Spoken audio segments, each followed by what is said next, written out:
Thank you, Dr. Ramsey. What an exciting presentation from Stacy Stewart, and then how informative, Megan, you were. Thank you so much for that.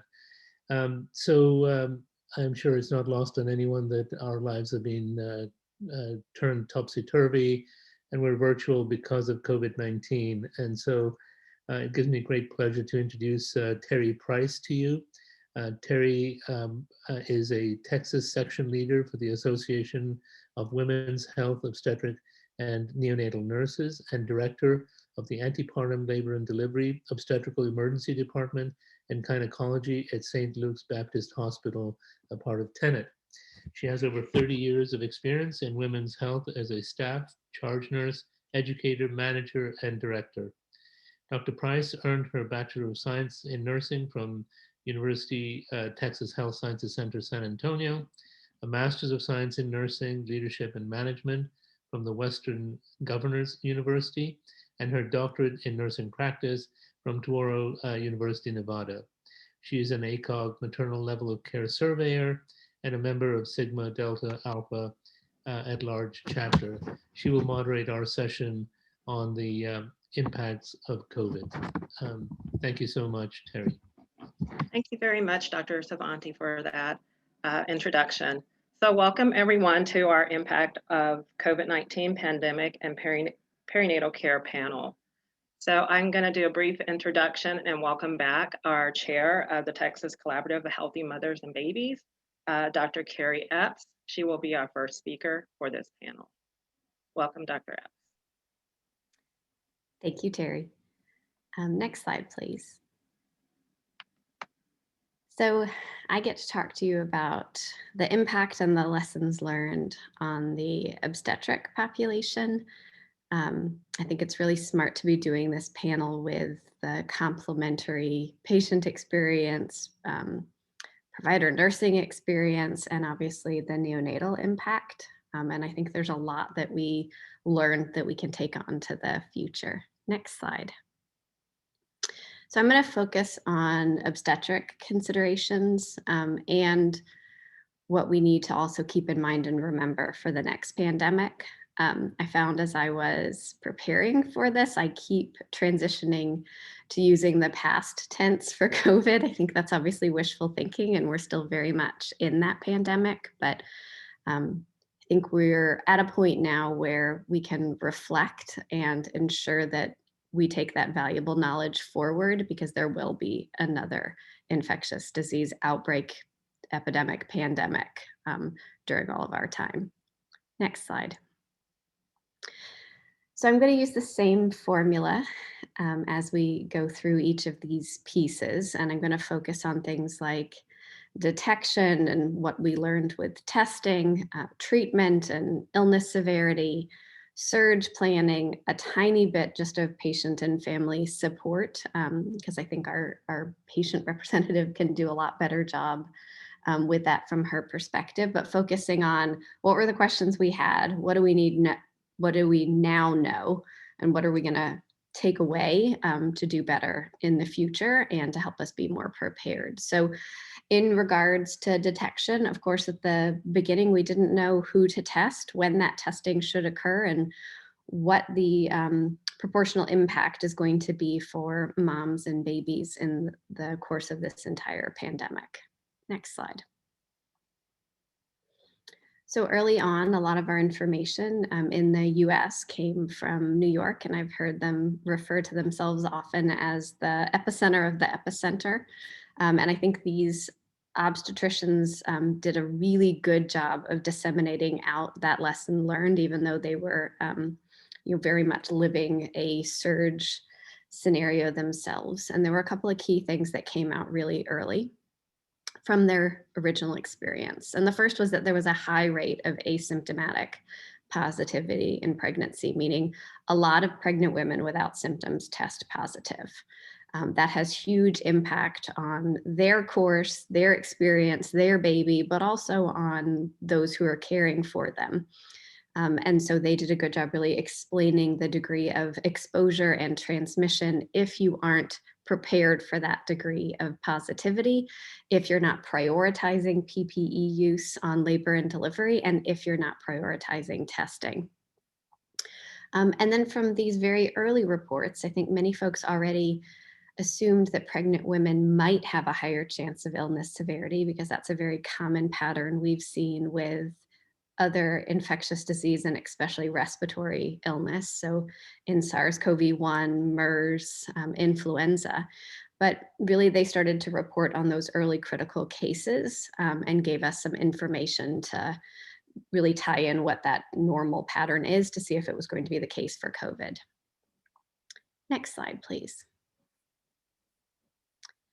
Another important contribution early on is this publication that was in the New England Journal looking at testing all women who came through this labor and delivery and doing that universal testing and showing a high degree of asymptomatic positivity. So for them, 30% were positive. Now I can say in areas of Houston, of course, we know our asymptomatic positive rate. I think the peak for my hospital for our pregnant women was somewhere around 33%.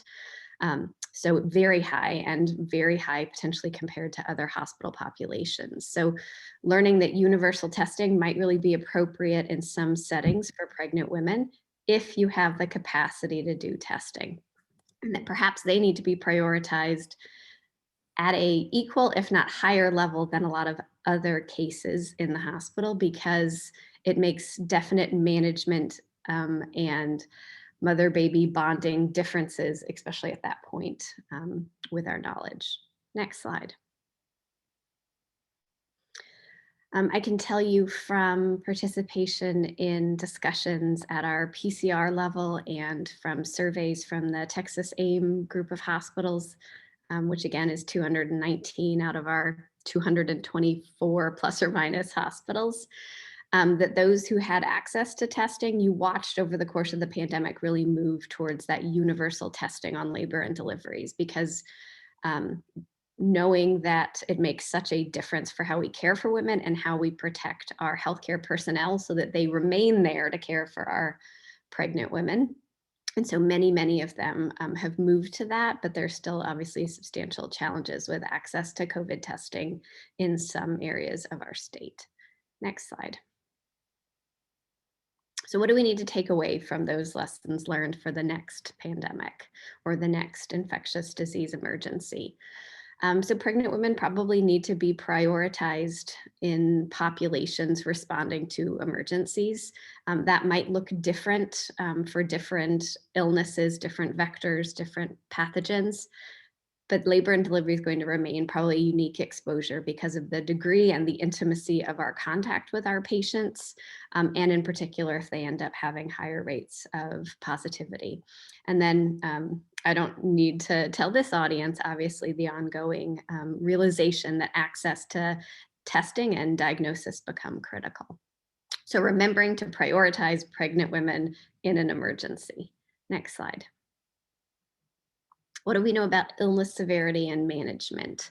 I think there are just as many important lessons to take away in this area, but in the beginning, although we would assume pregnant women might have an increased risk of illness severity from what we know before, taking those assumptions and backing them up with evidence as things evolve.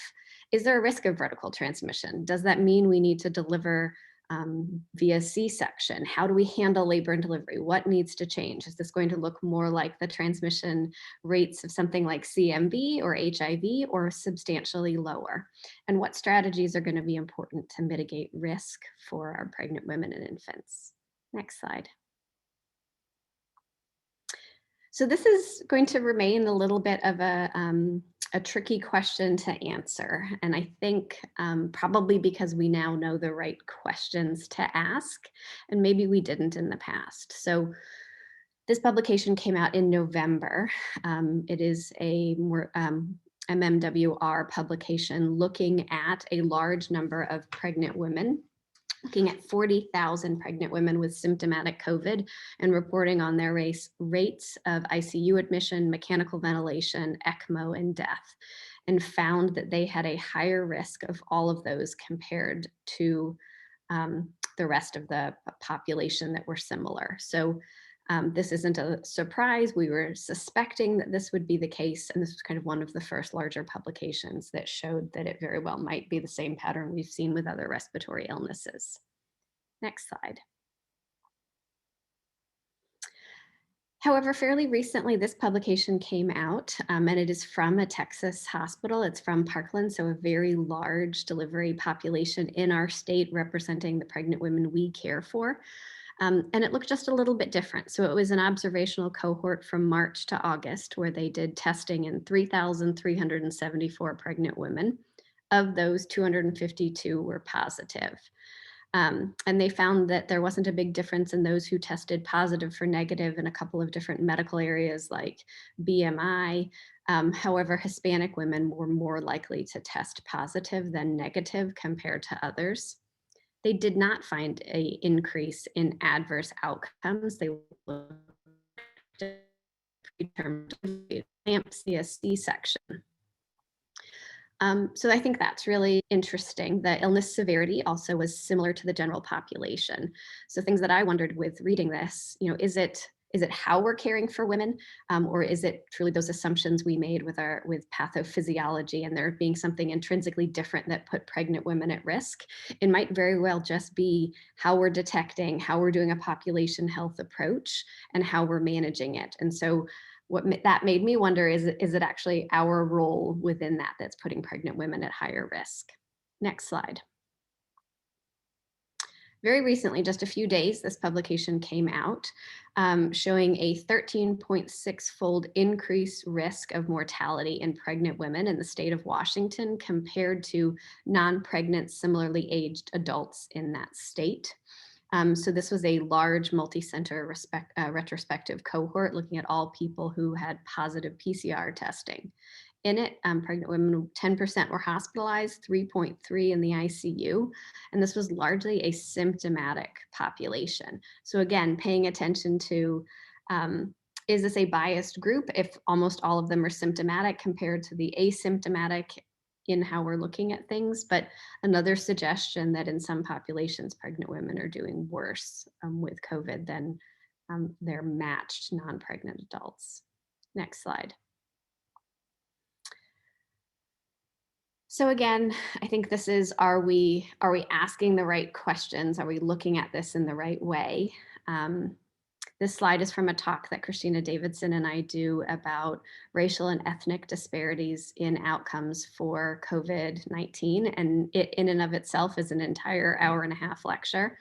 But this is from a series, this particular slide is from a series of perspective papers that came out in JAMA in the month of May, looking at the different outcomes based on race and ethnicity and social determinants of health, and really showing how those social determinants of health are so important in our outcomes and become absolutely critical when we look at something like COVID, right?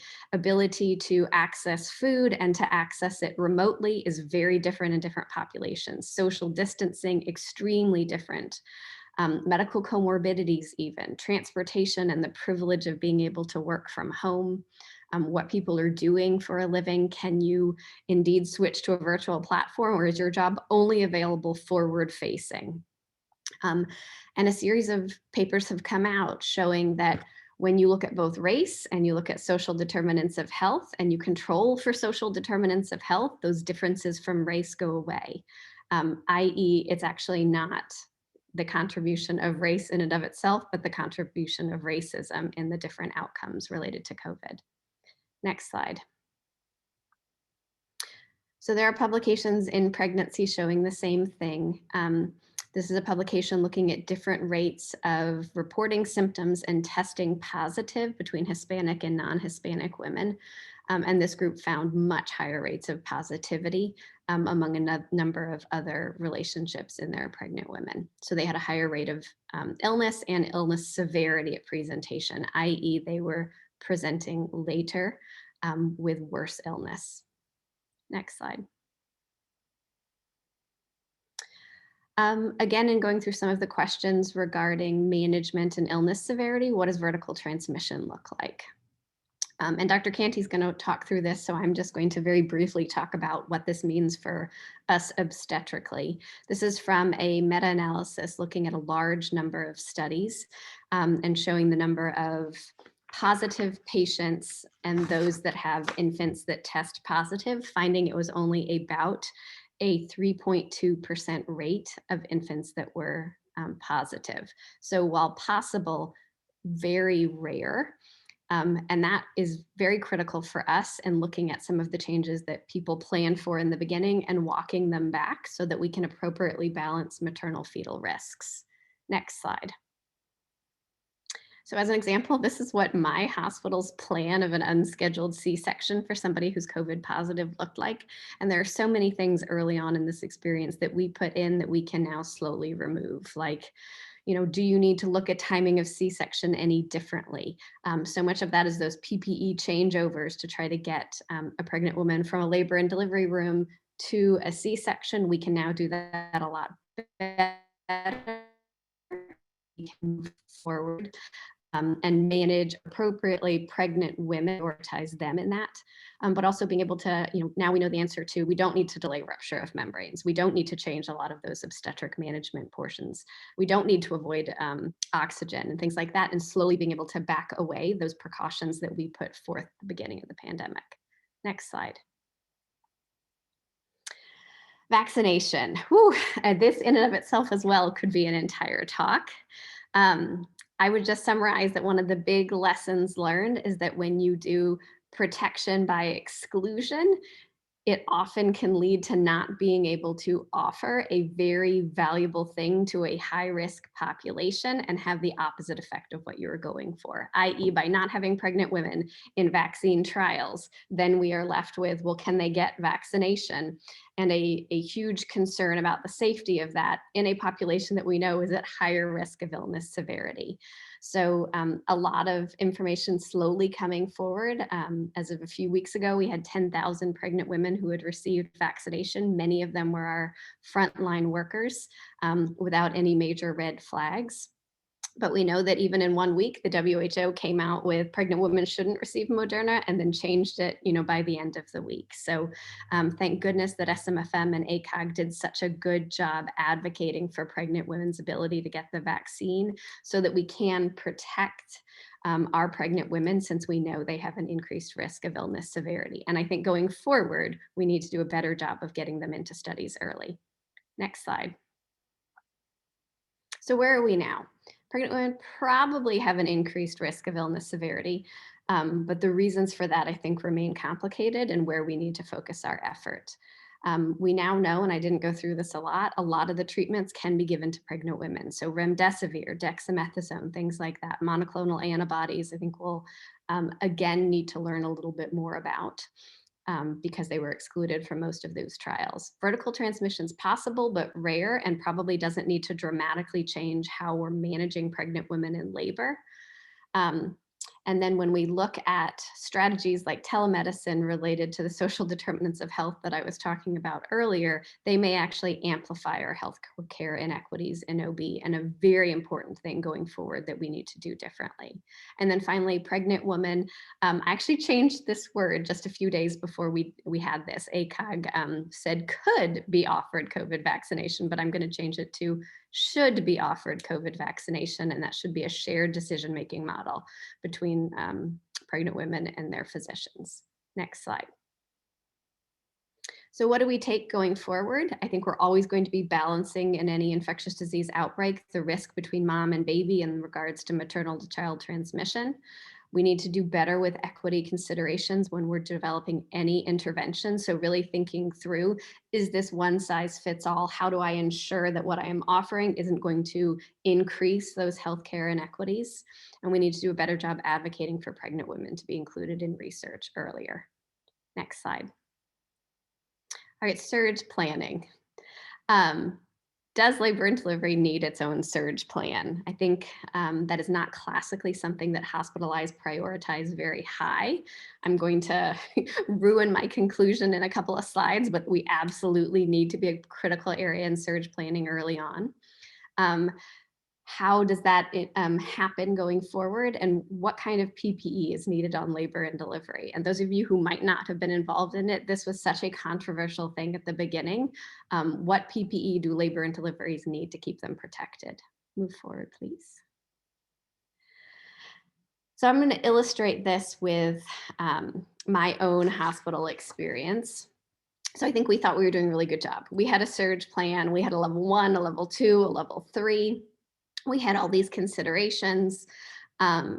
Things do not move forward in the order that you plan for them. So on April 17th, 50% of my labor and delivery was occupied by women who were COVID positive. By April 20th, that was 83%. And so we went immediately from surge level 1 to surge level 3. We had to create 2 separate labor and deliveries and really set up the best spot to take the best care of the pregnant women that we were seeing. I didn't have a plan for that. I think we had assumed we would go 1 to 2 to 3 and didn't. And I think going backwards, realizing things don't necessarily happen in a linear way. Important is labor and delivery can surge sooner than other areas of the hospital and might be a bit more like ICUs or emergency departments than it might behave like a low risk area. And this is something really important that we need to think about for our next planning and as we go forward in the course of this pandemic. Next slide, please.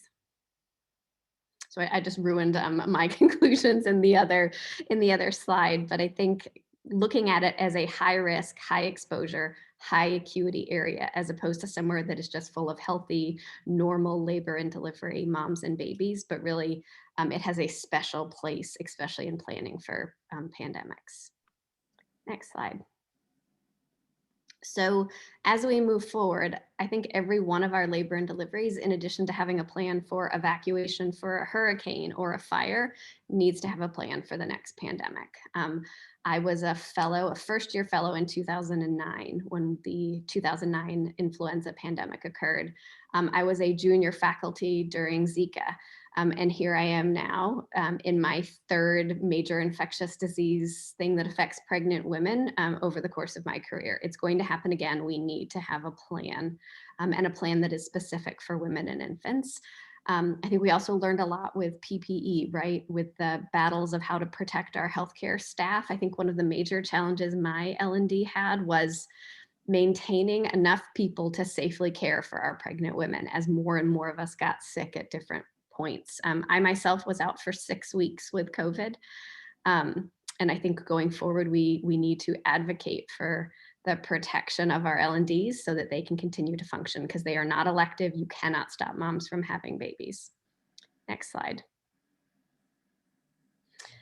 Finally, this is a compilation of a couple of things I put together for a talk at the Society of Maternal Fetal Medicine last week. And it made me really proud of a lot of the efforts that you all have done and our state did in coordinating efforts. A lot of the perinatal care regions had phone calls weekly, monthly with other hospitals to disseminate lessons learned, and we use that regionalized approach to our healthcare system. We converted that Texas AIM platform for postpartum hemorrhage to COVID support. And there were so many people who got on and shared lessons learned that helped all of our labor and deliveries. And I think kind of coming together as a community hopefully made us in a better place now than we would have been had we not done that. So I think taking that and expanding on it going forward are going to really help us. So thank you very much. And I look forward to questions at the end, but I'll turn it back to Terry. Thank you, Dr. Epps, for a wonderful presentation. So just to remind everyone, we will answer the questions after the presentation of all of the presenters. So what I'd like to do next is introduce our next provider, Dr. Canty. Dr. Canty is an associate professor of pediatrics for UT Health San Antonio within the divisions of neonatology and pediatric infectious diseases. In this role, Dr. Canty studies congenital and perinatal infections in newborns, as well as how to optimize antibiotic stewardship and infection prevention in the nursery setting. He also runs the congenital and perinatal infection clinic for mothers and babies. Prior to joining UT Health San Antonio, Dr. Canty attended Medical University of South Carolina in Charleston, residency at Johns Hopkins in Baltimore, Maryland, and fellowships in infectious diseases and neonatology at UT Southwestern in Dallas, Texas. He has published more than 60 journal articles, helps to edit AAP's Nelson Pediatric Antimicrobial Therapy and Red Book, and has authored 2 textbooks on neonatal infections. Dr. Canty lives in San Antonio, Texas with his wife, children, and their puppy. Welcome, Dr. Canty. Thank you. It's an honor to be here. I'm regretting going after Dr. Epps. That was fantastic. So I'm going to use the time that I have to talk about the neonatal side. So once we get transition of care from the obstetricians, how has COVID-19 affected our care? And I'm going to talk through what we thought we knew at the beginning of the pandemic and the lessons we've learned, as well as the knowledge gaps that we still have. Next slide, please. So pretty much all of the questions in this talk boil down to some version of what are the risks for congenital and perinatal transmission? If we have a mother who's COVID positive, what is that baby's risk and what can we do as clinicians to mitigate that risk? And so this is a bulleted list of questions that I think we've all asked at one time or another, going back to February of last year. And so I'm going to try to tick through these one by one and do my best to answer what we know. Next slide. So the biggest question is what percentage of infants will be infected? And that sets up a baseline for risk and informs our practices about how aggressive do we need to be in terms of trying to take steps to prevent an infant infection. And what we thought we knew is that it was going to be somewhere on a spectrum. The worst case scenario for congenital infections is always Listeria. Listeria monocytogenes, because of the nature of the bacteria's ability to jump into the mononuclear cells that patrol the border between mother side of the placenta and baby side of the placenta, Listeria has the highest attack rate by far. And the majority of infants whose mothers have Listeria sepsis will themselves get infected in the womb. That's sort of a worst case. Still a bad case scenario, but not as bad, as untreated HIV from the early 90s before zidovudine was known to be effective. The transmission rate for HIV from mother to baby was about 25 to 30%, which is still quite high, but less than 50. The average congenital infection is probably somewhere in that 2 to 5% range. And the poster child for that one is hepatitis C. We know that mothers who are viremic with hepatitis C transmit about 2 to 5% of their infections. And the best case scenario was going to be somewhere in the 1% range, which is sort of the minimal rate for most viral pathogens. And by far the most common of these is cytomegalovirus. Congenital cytomegalovirus is somewhere in that 0.5 to 1% range, depending on where you are in the world. So we knew it was going to be somewhere in here. We also assumed it would depend on the maternal viral load and whether or not that virus could be spread hematogenously through mother's bloodstream, through the placenta and into baby, or just perinatally, just in droplets or airborne particles after the baby was out of the womb. Next slide. Well, we now have 1 year worth of data through the American Academy of Pediatrics Collaborative, which has been spearheaded by Mark Hudak, former chair of this committee on the fetus and the newborn, who practices at the University of Florida. There are 294 sites, several of which are represented on this call today. And as of about a week ago, they had almost 7,200 positive mother-infant pairs over the course of almost 1 year. And what they found is that the transmission rate is somewhere in the ballpark of 1.5 to 2%. The main risk factor seems to be when mom is infected and how severe her infection was. But we're going to talk about that in a few slides. So if you had told us it was going to be 1.5 to 2% a year ago, I think most of us would have taken that, because that's on the lower end of the possibilities in terms of truly vertical transmission, meaning from mother to baby, whether in the womb or postnatally. Next slide. Okay. Then the question was, well, what percentage of that 1.5 to 2% is truly congenital, transplacental infection, the quote unquote torch infections like toxoplasmosis, CMV, and syphilis that can pass from mother to baby via the bloodstream? And what we knew was that SARS-CoV-2 RNA could be detected in maternal blood. And anything that can be detected in maternal blood can technically reach the fetus, which is one of the reasons I don't love the TORCH acronym. If you train here in San Antonio, this is a hill that I die on routinely. But the list of things that can cross from mother to baby is really quite long, because anything that can reach the bloodstream of the mother can theoretically get through. What we also know is that, like other respiratory infections or other viral infections that cause cutaneous or pulmonary symptoms, if you get infected really late in your fetal life, right around the time of delivery, your congenital infection probably looks a lot like a baby who gets infected hours to days after being born. But what we didn't know is, what does early congenital infection look like? What happens to babies whose mothers are infected in the first trimester or periconception? Next slide.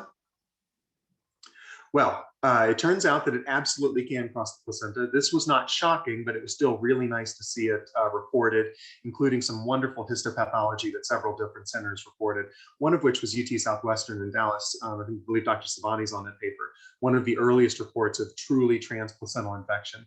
In all three of these initial cases, one from England, one from Paris, and one from Dallas, these babies were born via cesarean delivery. In two of the three cases, the mother was intubated, and so presumably there was no exposure to exhaled maternal breath or maternal secretions and the baby after delivery. And then the baby was immediately separated from the mother and not re-exposed. But in all three cases, the baby was positive, and review of the placental histopathology showed virus in placental tissue.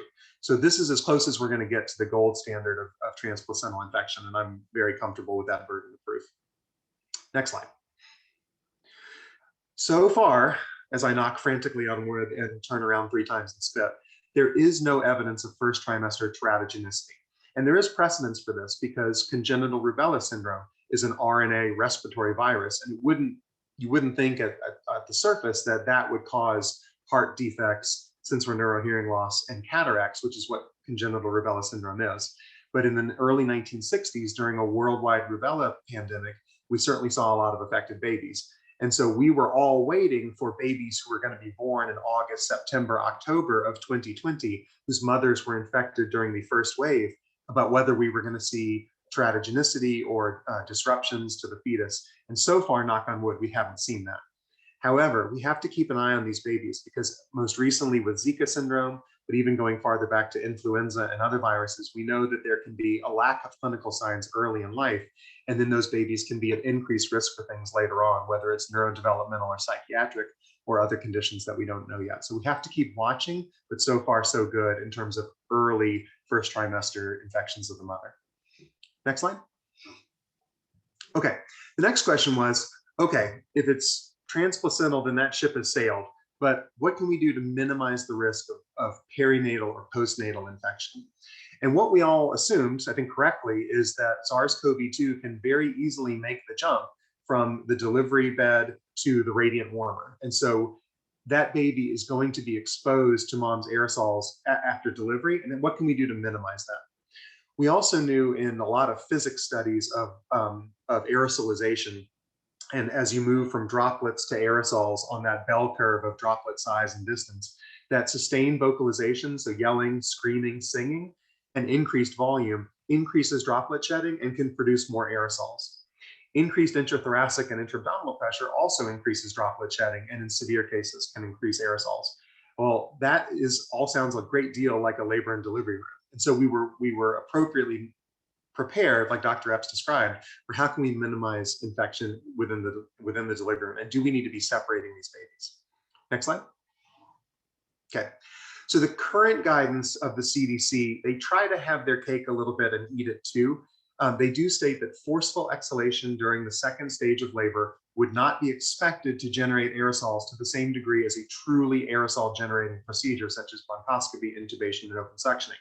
However, the CDC does recommend airborne precautions, which means N95 mask and eye protection for clinicians delivering COVID positive mothers. And I won't go over this too much because Dr. Epps did a great job with this, but at our hospital as well, we universally screen. And if the mother is positive, or if the mother is a PUI who was tested for symptoms, we will wear a N95 mask and eye protection to go care for that baby. Next slide. Okay. Then once the baby's born, do we need to separate? And this was extremely contentious. This is a contentious every single respiratory pandemic. And I'm old enough now to have lived through 3 of them. And it's the same dance every time. What we thought we knew is that if the mother's COVID positive, it might be protective to separate the infant during that immediate postnatal care. However, There is lots of data from both seasonal influenza and from the H1N1 pandemic flu, which is also droplet transmission, that there was no evidence of benefit in separating moms and babies. And many people, and you're going to hear more about this in a minute from Ms. Figueroa, which I'm very excited to hear, there were real concerns about that separation, about bonding, about breastfeeding. There were very real concerns about workflow. Several of the hospitals that are in our referral area and some of the hospitals that I do research with don't necessarily have the staffing to have a staff newborn nursery. So it's couplet care or bust. And if these babies couldn't be in couplet care, some of them were getting transferred to tertiary centers in order to effect separation. So it was a very tricky topic from the jump. And as a pediatrician, I can write Disney Plus off as a business sense. I think we need a very high burden of proof to separate mothers and babies, a very clear evidence of benefit. And I don't think we ever really had that, but out of an abundance of caution, there was a recommendation early on to separate. Next slide. What we know now, and this is one of my few slides that has bolding in yellow on it, is there is no difference in separation. The AP and CDC went back and forth several times. Ultimately, I believe it was in the late spring, the data was sufficient from the Perinatal Collaborative to show that there was no difference in infection rate between babies who were separated and babies who weren't separated. And so the current recommendations are not to separate the mother and baby unless you find yourself in a circumstance where the mother is literally just too sick to care for the infant. If the mother's in the medical ICU, then obviously the infant needs to be separated. The mom should do good hand hygiene before and after handling her baby. And until she has recovered, meaning 10 days from her positive test and symptoms improved or resolved, then the mother should wear a mask while directly caring for the baby. In the hospital, where we're still universally masking, this is less tricky, but the recommendation is that mom still wears a mask while nursing or caring for the baby at home until she's cleared that 10-day cutoff. Next slide. Okay, can the mother breastfeed? This sort of piggybacks onto the first issue, but what we knew was that SARS-CoV-2 RNA can be detected in breast milk.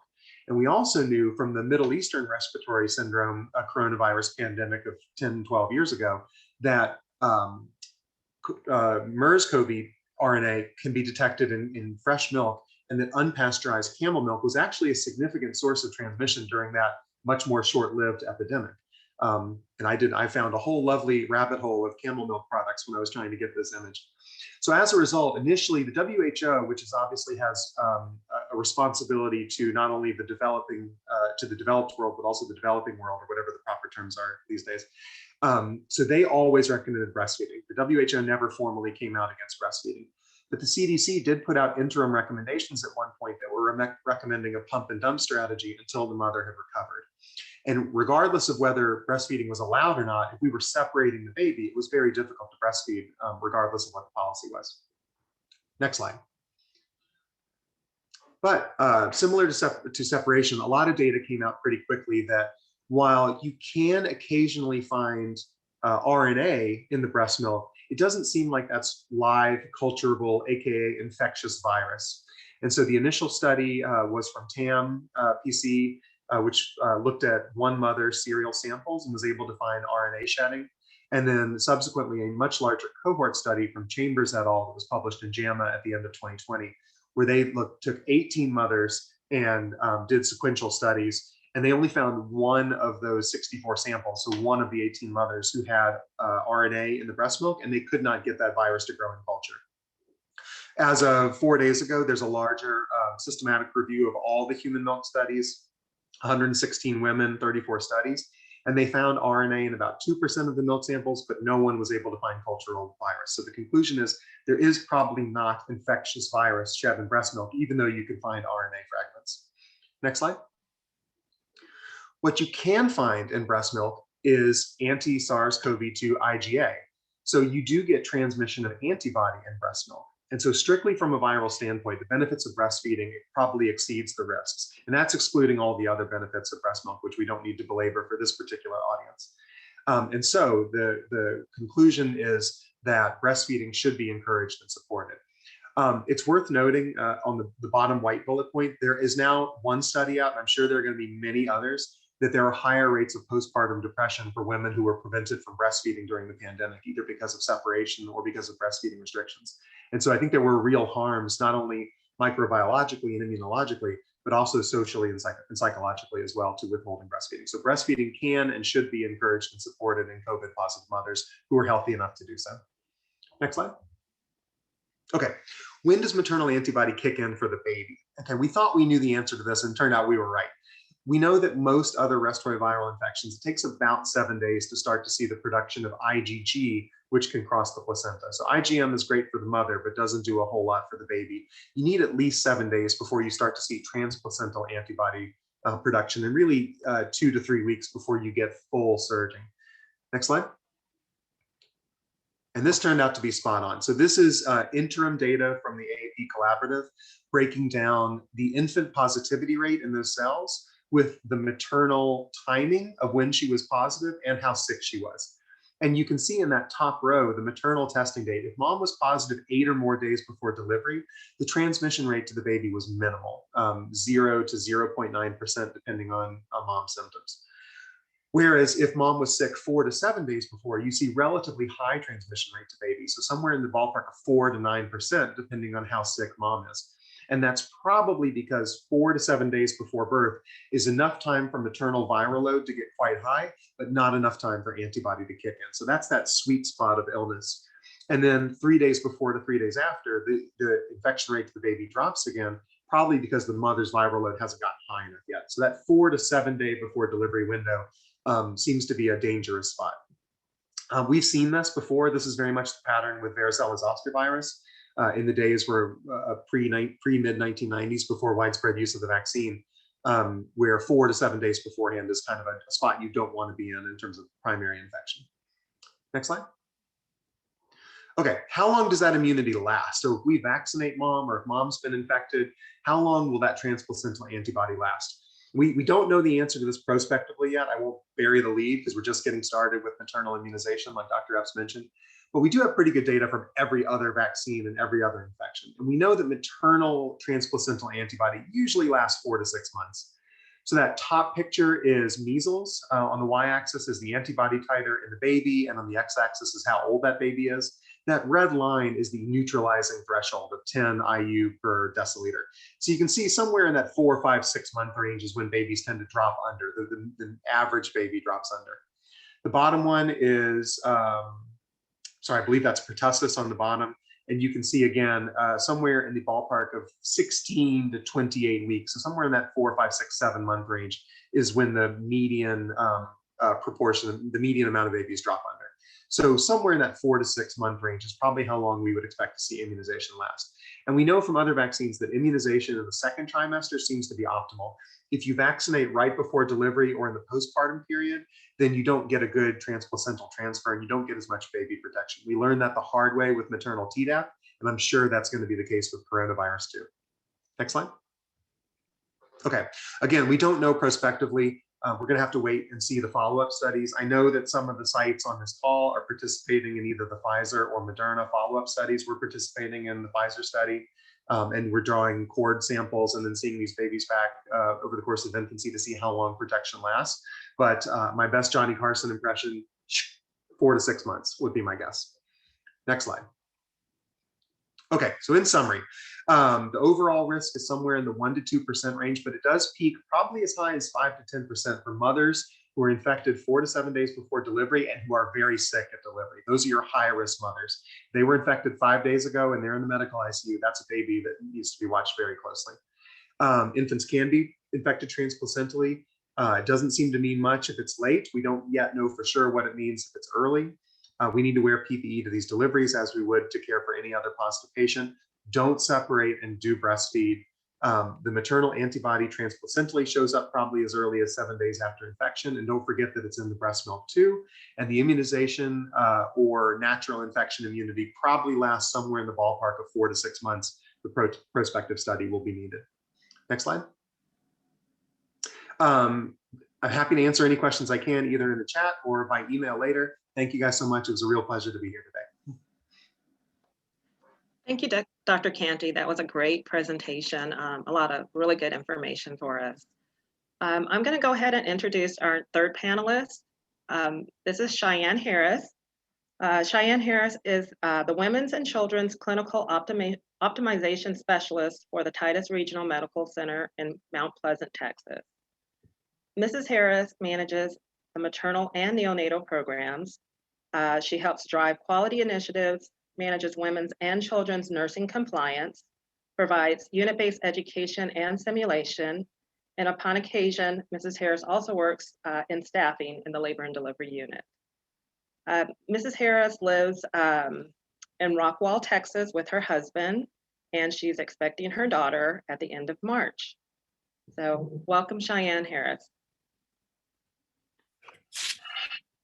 Thank you, Terry, for the intro. I did fail to mention the University of Texas at Tyler for granting me with a bachelor's of science and nursing and my master's of science and nursing education as well, and ACOG for allowing me to be a level of maternal care surveyor for them.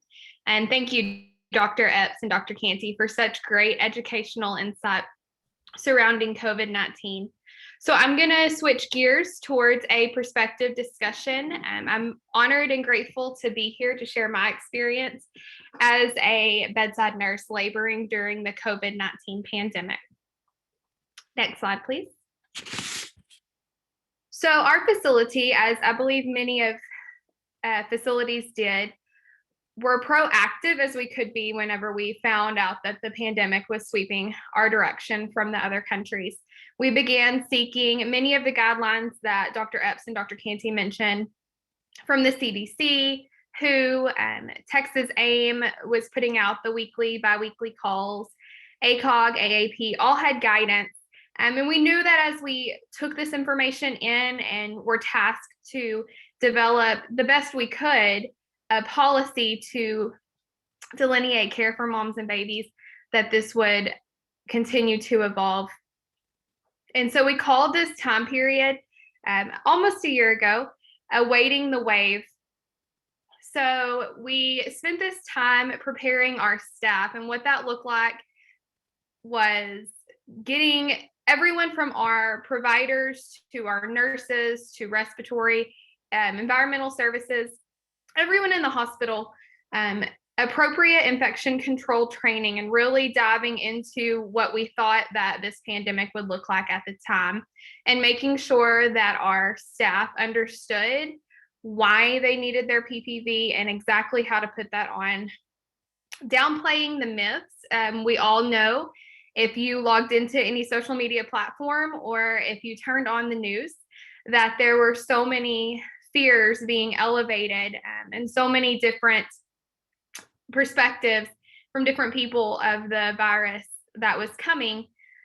And so there was a lot of fear going on amongst patients and families. And so this was a time where if you were working at the bedside, you would receive phone calls that used to just consist of, how many people do I get to visit and have visit me, and what's it like to deliver a baby at your facility, to fear of not having their significant other there, or what does it look like if I come in and I'm positive? Will you take my baby away?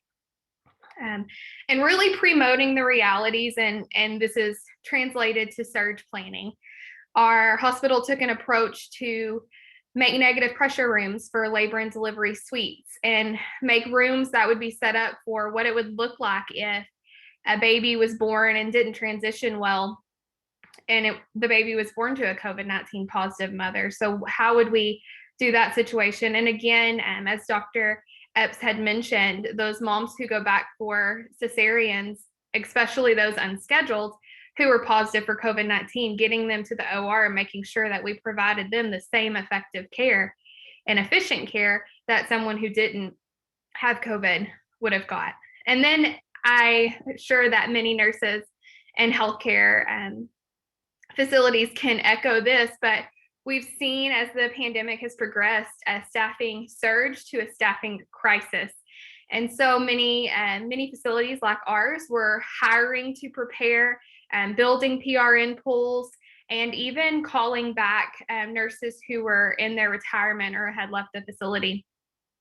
Because we knew that based off of what was going on in other countries, there was a lack of healthcare professionals, especially once the healthcare professionals started becoming infected.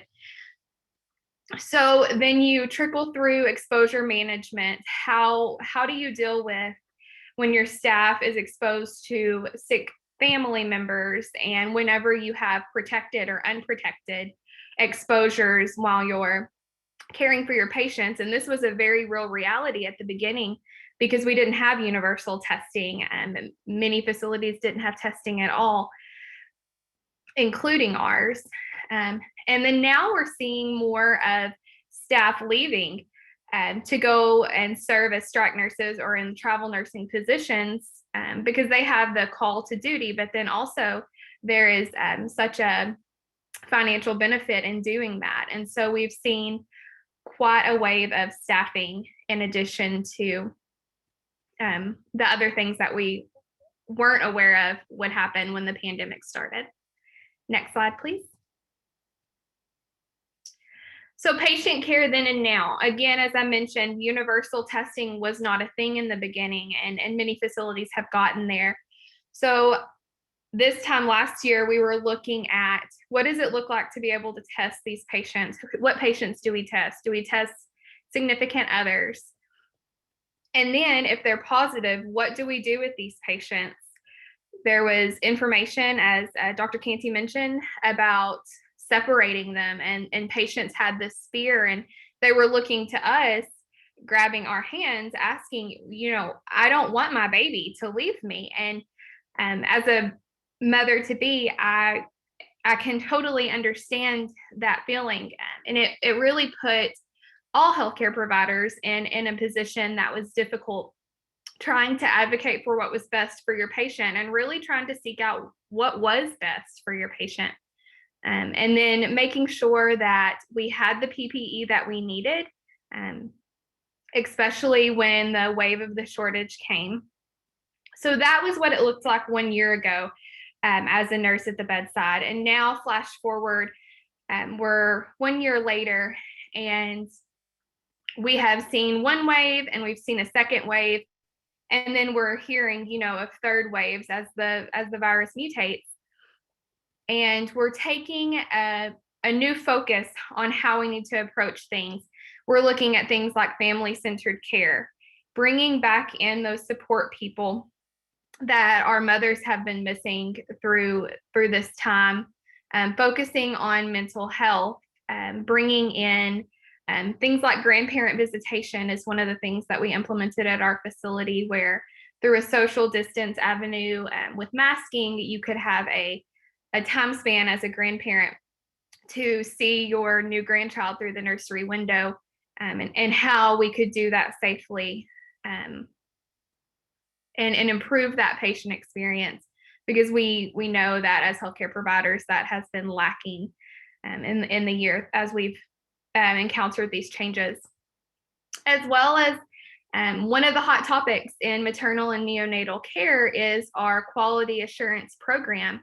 And through our QAPI, we included that we wanted to review the charts of these mothers and these infants who were born to COVID positive moms, making sure that just because we had extra steps and extra time that it took to don our PPE, that they weren't falling through the cracks, that their time to treatments weren't being delayed, and that their voices were being heard, calling these patients and following up with them after they went home to make sure that they didn't feel like they were treated, quite frankly, like an alien, making sure that they were treated just as a mother and a new baby and family would, as if we weren't in a pandemic.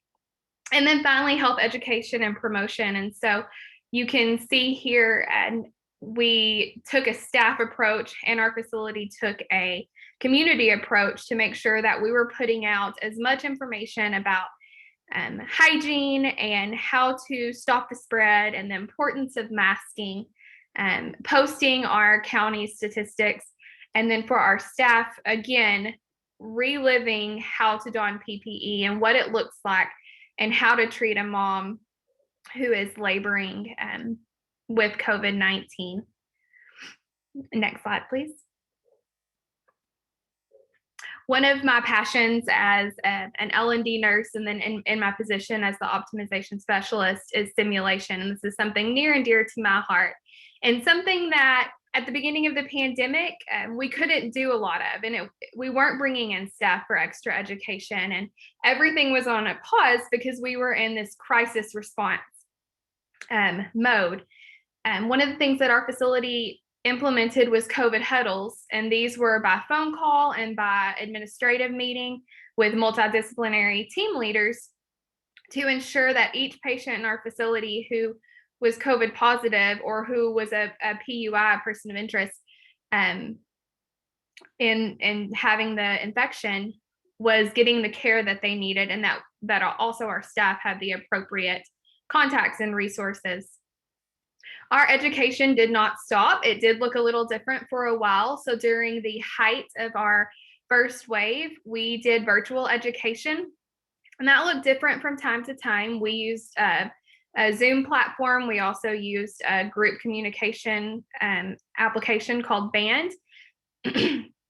We would get with our staff who were on site during the day caring for patients, run through a quick simulation, not always related to COVID-19. We did not want to lose sight of the other emergencies that we see in maternal and neonatal care. So we would video a quick shoulder dystocia simulation or a postpartum hemorrhage or hypertension simulation, and make sure that got out to our staff and that they were reviewing those things regularly so that we didn't break down our normal care because we weren't in a normal situation.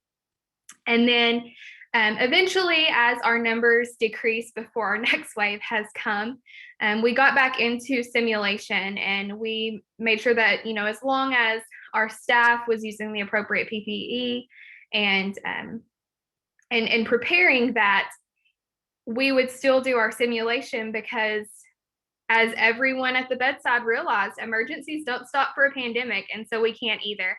So in the bottom right hand of the screen, this is one of my favorite simulations that we do. It's our annual maternal code that then leads into neonatal code. And our facility didn't skip a beat. We had respiratory and the ED and rapid response team and our providers, 100% provider attendance, so that we could not lose sight of what we do for our moms and our babies in the day-to-day setting. Next slide, please. So we'll continue to tackling this pandemic. However, in large part, I feel like as healthcare professionals across the state, we've done an amazing job to come to areas of sustainability. The most important, I feel like, being reducing fear and raising awareness. So I wanted to bring 3 what I call pearls as a maternal child nurse during a pandemic. This was my first experience nursing and being a healthcare professional during a pandemic. So things that I've learned and that I try to advocate for when people ask me what it's like and what needs to be done. And the first is simple. It's do your part to move us forward. And that looks different for different people. So as we've mentioned, appropriate masking, encouraging others, giving the best evidence, and putting your best foot forward as far as maybe not even what you agree with personally, but what is the best professional decision and information that you can give the public and your patients. Stay home if you're sick, and do not come and spread. Even though staffing is hard and it's hard to miss work, but stay well and get vaccinated, as Dr. Epps spoke about.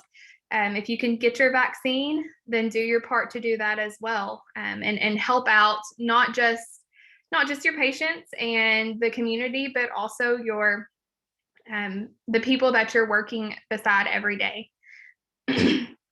The second is bring light to COVID-19 and the pandemic and those hidden beneath it. So don't dwell in the negativity and the myth spreading, and promote your wins.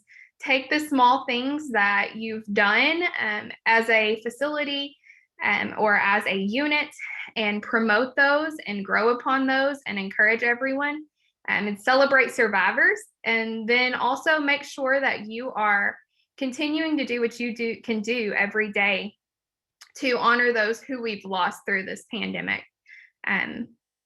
So that our efforts are showing that we are working hard to move forward and to move past this pandemic. And as Dr. Epps and Dr. Canty said, be prepared for pandemics in the future because we know that they're going to come. One thing I'm also passionate about is the pandemic's hidden beneath it. So don't turn a blind eye to the mental health crisis that's going on, secondary to the increase in abuse and the increase in addictions and isolation. Well, due to the isolation that we've seen during the pandemic, don't forget that just because it's not a virus, that it's not something real that we need to be addressing and that we need to be reaching out to our patients for. And the third is don't forget the mama, and don't forget the baby. And honestly, I could add, don't forget the family to this. We have been overwhelmed in the past year, if that's even the word that encompasses what we've been. But don't allow COVID-19 to widen the cracks in maternal and neonatal care. We must keep working and moving forward towards improving and creating awareness for racial equity, reducing maternal and neonatal morbidity and mortality, and then giving those who have the language barriers, the race barriers, and the economical and social barriers that we've heard about throughout the last few days of this conference, our best approach to the healthcare that they deserve. Because at the end of the day, whether we are in normalcy, if we ever see that again, or if we are pandemic to pandemic, our mamas and our babies are our goal. And so that is really the three pearls that I want to bring as a nurse laboring at the bedside. Next slide, please. I want to thank you for the opportunity. And if you have any questions, please drop them in the chat box, or my contact information is on the screen. Have a great day, and thank you for the opportunity. Thank you, Cheyenne. That was a wonderful presentation, a lot of great information, and thank you so much for sharing some of your great practices. So we're going to move on to our final panelist.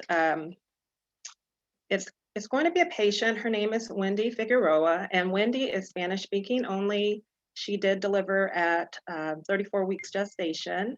And we do have Alejandra Vega here, who is a fourth year resident at UT Rio Grande Valley, and she will do the translation for us.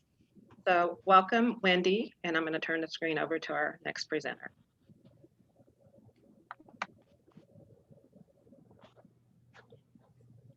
Muy buenas tardes.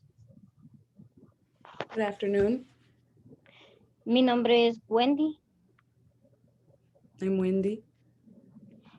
y pues mi experiencia fue no muy buena, la verdad. Pero gracias a Dios pudimos salir adelante y recuperarnos del COVID. But thanks to God, we were able to recover from COVID. Fue una experiencia muy dura y al mismo tiempo aprendí a valorar todo lo que nos dicen en los hospitales y aprendí a cuidarme más también. It was a very difficult experience, and I learned to value what I am told in the hospital and how to take better care of myself.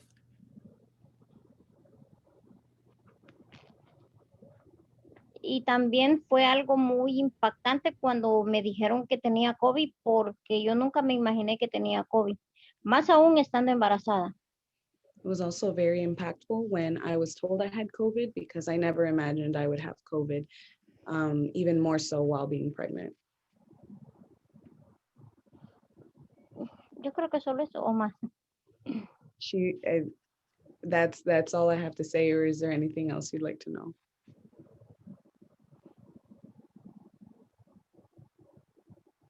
Thank you, Wendy, for sharing that information with us. I'm sure there'll be several questions that come up through the Q&A session. And if you do not have any more information to share at this point in time, we'll go ahead and start answering the questions that were posted in the Q&A box. Le dice We gracias really- por la información y le agradece mucho que esté aquí. Y ahorita si no tiene más información que decir, dice que hay preguntas ahí que le van a hacer. Okay.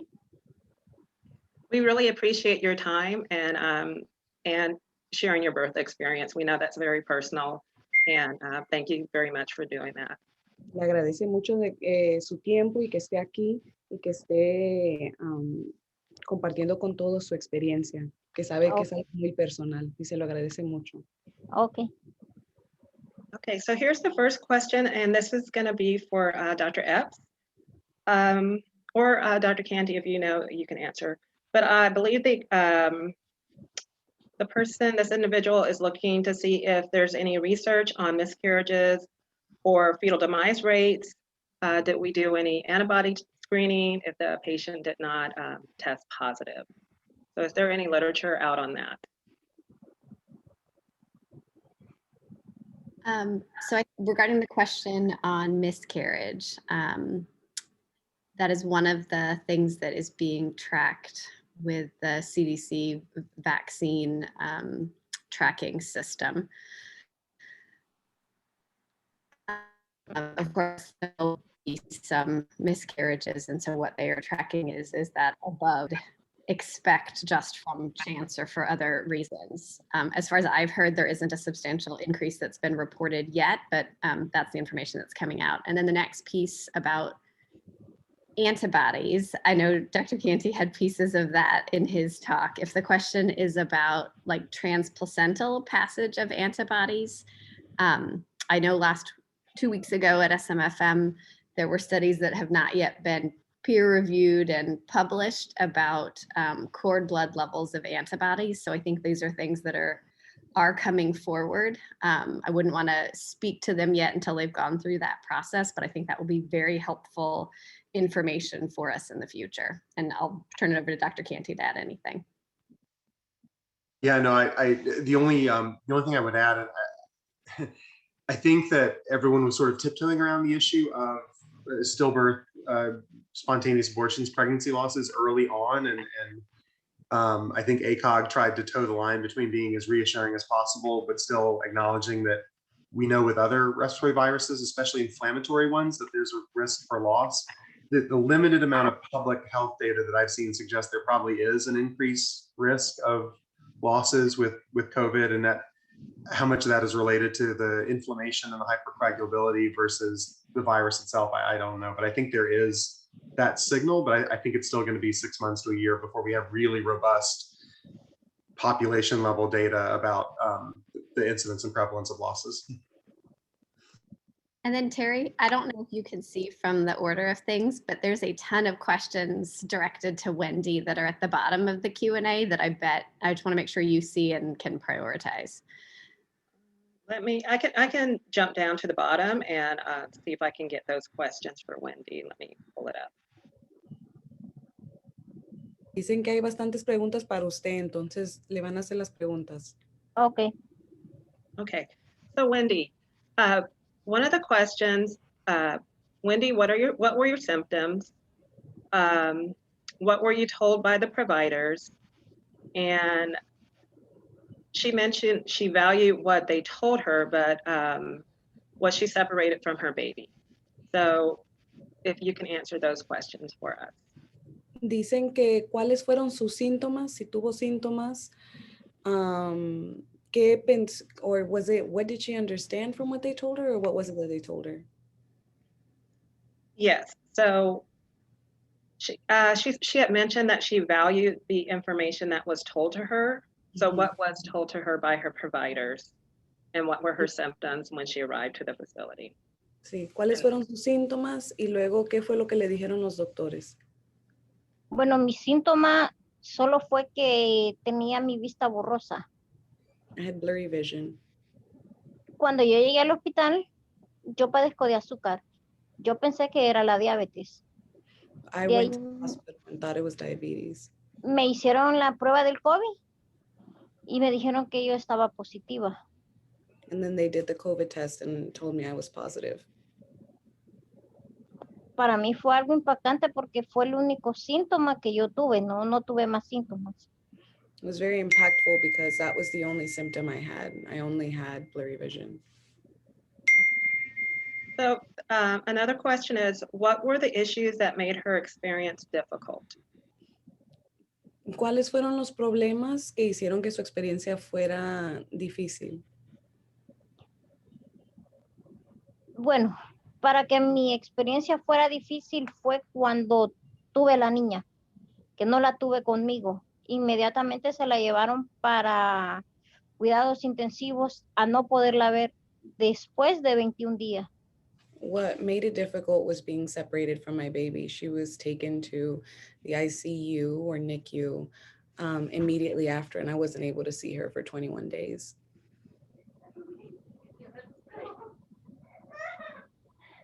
So another question deals with the same same issue. Was she able or was she encouraged to breastfeed? So I know she was separated for 21 days. Did anybody work with her to get her pumping or anything to facilitate giving baby the breast milk? Aunque la separaron de su bebé, ¿le ayudaron o le ofrecieron recursos para poder amamantar o no le hablaron de eso? Solo me dijeron que me podía estar bombeando para mandarle la leche. They did tell me that I could pump to send the milk. And so this is just out of my curiosity. So did you have a way to send them milk after pumping, or did you start pumping? ¿Y si empezó a usar el sacaleche o no? Sí, ahí en el hospital sí lo sé. While in the hospital, yes.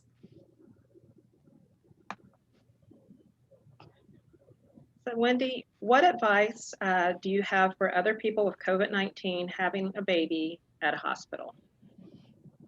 ¿Usted tiene algunas sugerencias para otra mujer que se va a aliviar teniendo COVID en el hospital? Sí. Sobre todo que tenga paciencia y que le pide a Dios que todo le salga bien. Porque yo tuve paciencia y oré mucho por mi niña. Y gracias a Dios ella se me alivió. Yes, most importantly, to have patience and to pray to God, because I had lots of patience and prayed to God and everything went well. So one of the other questions is asking about her pregnancy. So this was not Wendy's first pregnancy. This was her fourth baby. And the question is, I wonder what she noticed as the most obvious difference between the delivery with a prior child. ¿Cuál es la diferencia más obvia entre aliviarse ahorita con COVID y los partos que ha tenido previamente? Pues la experiencia más difícil ha sido este. This has been the most difficult one. Can you share with us the challenges or the difficulties? What made this one, other than having COVID? Did you have any issues with interpretation, translation of what COVID was and how to care for yourself, how to care for your baby, treatments that your baby was getting in the NICU? Aparte de el hecho de tener COVID, ¿puede compartir con ellos qué fue lo difícil o si tuvo problemas con comunicación de información de cuáles eran los tratamientos que estaba recibiendo usted o la bebé o cualquier cosa así? O si tuvo problemas con los traductores. Bueno, lo más difícil para mí era no ver la niña. The most difficult part was not seeing the baby. Sí tenía comunicación con traductores, I did have a translator, pero lo más difícil para mí fue no ver a mi hija. but the most difficult thing was not being able to see the baby. And Lo, bueno, Wendy, I'm sorry. lo demás no fue tan complicado, pero sí es difícil que uno no pueda tener a sus hijos recién nacidos. The rest was not very difficult, but it is difficult to not be able to see your newborn child. But I definitely agree with that. Sí, estoy de acuerdo. So how did you communicate with the nurse taking care of your baby after you were discharged? ¿Cómo se comunicó con la enfermera cuidando a su bebé después de que le dieron de alta? Por teléfono. By phone. And Wendy, are you aware of how many times, well, number one, did your baby get tested, and how many times did your baby get tested for COVID while you were in the hospital? ¿Sabes si le hicieron el examen de COVID a su bebé y cuántas veces se lo hicieron? Se lo hicieron 2 veces y las 2 veces le salió positivo. Baby had the test 2 times and both times was positive. Okay. All right. And so this will be our last question because we're like right at our time.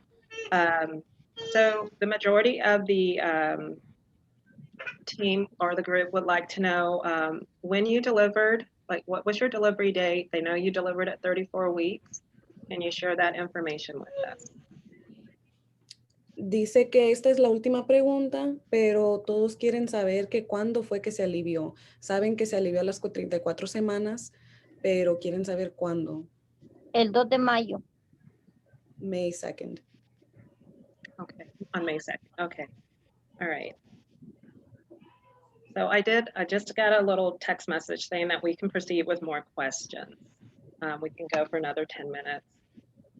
Dice que le acaban de decir que pueden seguir con más preguntas por unos 10 más minutos. Ok. Que todos están muy interesados. Ok.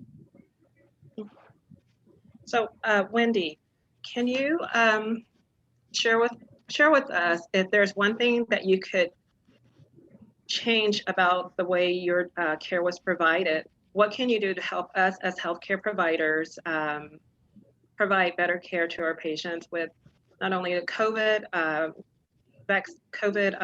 diagnosis, but also preterm labor, and also you were diabetic, and you had another barrier or not speaking English.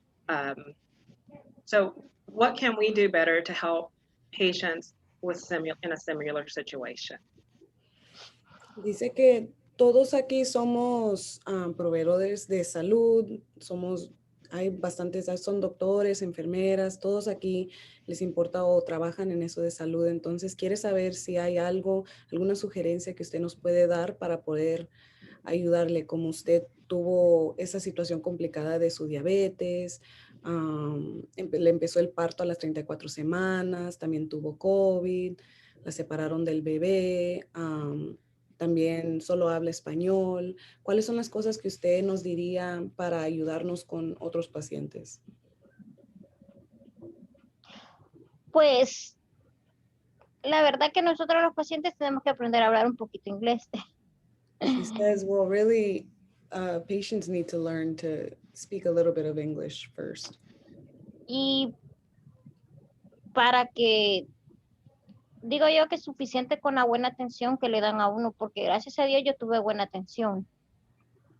Yo tuve enfermeras, médicos y todos me estaban supervisando bien, igual a mi niña me la supervisaban bien. I had good care. I had very careful care. The doctors and nurses were very attentive, and everyone was very attentive to my baby. Wonderful. Okay. And do you feel that the translator device that you use, you were given clear instructions, discharge instructions before going home? Dice que si usted piensa que sí le dieron instrucciones que usted pudo entender cuando le dieron de alta. Sí, me tocó una enfermera hispana, gracias a Dios, ella hablaba bien el español. She says she had a Hispanic nurse who was able to give her instructions, clear instructions. Oh, wonderful, wonderful. So I don't have any more questions that I can kind of delineate from my long list here regarding specific questions for, oh, I did, one just popped up. So the question was, did you feel awkward, Wendy, using the electronic device when you had to use the interpretation device?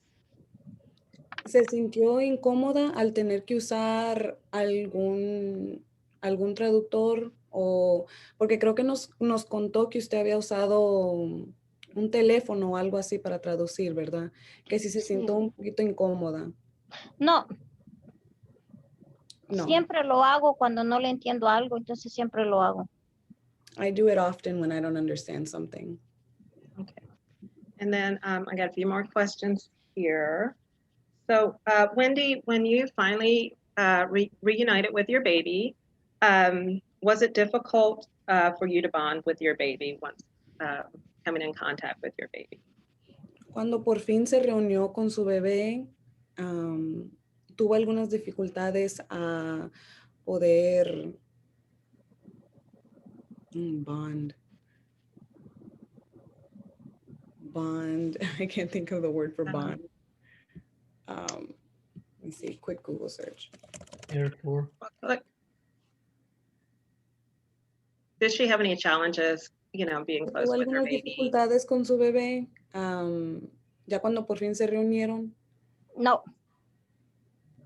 Gracias a Dios no tuve ninguna dificultad porque a mí me llamaron y ya me estaban esperando para llevarme a donde la niña. Thanks to God I didn't have any difficulties because when they called me, I was ready to go pick up the baby. I bet. Yeah, she was separated for quite a while. So. Dice que se imagina que sí porque estuvo separada mucho tiempo. Sí. And the last question, I know you communicated with nursing staff on the phone, but was there a Zoom or some type of platform like that where you could see your baby on a day-to-day basis while your baby was in the hospital and you were at home? Dice que sabe que se comunicó por teléfono, pero tuvo también la oportunidad de ver al bebé a través de Zoom o con video o algo así. Con video. With video. Okay. All right. Wonderful. Muy bien. Well, thank you so much for all your information. And thank you for all the questions that are in the box, and all the questions that we did not get to, we will answer those and post them on our site. So thank you, Dr. Epps, Dr. Canty, Cheyenne, and Wendy for presenting in this panel. Ya terminaron, Wendy. Que le agradezco mucho todo. gracias, Okay. Wendy. Muchas gracias. Ciao. Thank you, Dr. Price, for a very stimulating session and all the speakers. It's my pleasure to introduce Dr. Michael Spear now. Dr. Spear is the past chair of the Texas Collaborative for Healthy Mothers and Babies and is a full-time neonatologist and medical director of the Neonatal Nurse Practitioner Program at Texas Children's Hospital and professor of pediatrics and ethics at Baylor College of Medicine. Dr. Spear graduated from Baylor in 1968, completed his residency in pediatrics and fellowship in neonatal perinatal medicine at the same institution. He is board certified in pediatrics and neonatal perinatal medicine and has been practicing medicine for 37 years. Dr. Spear, the floor is yours.